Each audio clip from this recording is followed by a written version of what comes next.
సమరం హెల్త్ ఛానల్కు స్వాగతం. ఈరోజు మనం పరీక్షల సమయంలో ఏ ఆహారం మంచిదో తెలుసుకుందాం.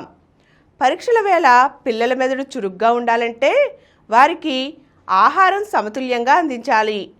దీనికోసం ఉదయం అల్పాహారంగా ఇడ్లీ, దోశ వంటి సాంప్రదాయ ఆహారాలు అందించాలి. వీటితో పాటు తప్పకుండా ప్రోటీన్ ఉండాలి. దీనికై గుడ్లు, పప్పులు లేదా శనగలు వంటివి ఇవ్వాలి. అలాగే పీచు పదార్థాల కోసం కూరగాయలు ఇవ్వాలి. క్యారెట్, బీన్స్, పాలకూర, టమాటా, కీరా వంటి కూరగాయలను తరిగి సలాడ్గా అందిస్తే చాలా మంచిది. దీంతో జీర్ణక్రియ మెరుగుపడి శక్తి ఎక్కువసేపు నిలకడగా ఉంటుంది. మధ్యాహ్న భోజనంలో కూరగాయలు, పప్పులు, కొద్దిగా అన్నం లేదా రొట్టె, పెరుగు ఉండేలా చూడాలి.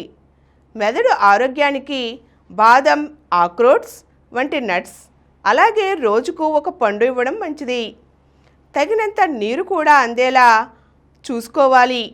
డీహైడ్రేషన్ వల్ల అలసట, ఏకాగ్రత లోపాలు కలుగుతాయి. అందుకే తగినంత నీరు తాగేలా చూడాలి. జంక్ ఫుడ్, ప్యాకేజ్డ్ ఫుడ్స్, చక్కెర అధికంగా ఉండే పానీయాలను తగ్గించాలి. ఇవి తాత్కాలిక శక్తిని అందిస్తాయే కానీ వీటి వల్ల ఎటువంటి ఉపయోగము ఉండదు.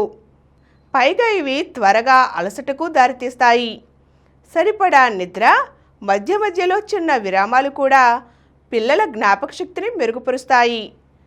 మొత్తంగా తాజా ఆహార పదార్థాలు, సరైన విశ్రాంతి, నిద్ర ఉంటే పిల్లలు మెదడు చురుగ్గా ఉంటుంది, పరీక్షలు చక్కగా రాయగలుగుతారు.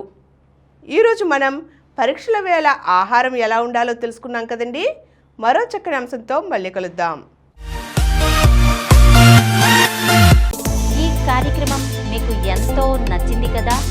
ఇటువంటి మరిన్ని వీడియోల కోసం అనతి కాలంలోనే 21 కోట్ల వ్యూస్ సాధించిన సమరం ఛానల్ సమర్పించు సమరం హెల్త్ ఛానల్కు సబ్స్క్రైబ్ చేయండి, లైక్ చేయండి, మీ ఫ్రెండ్స్కి షేర్ చేయండి.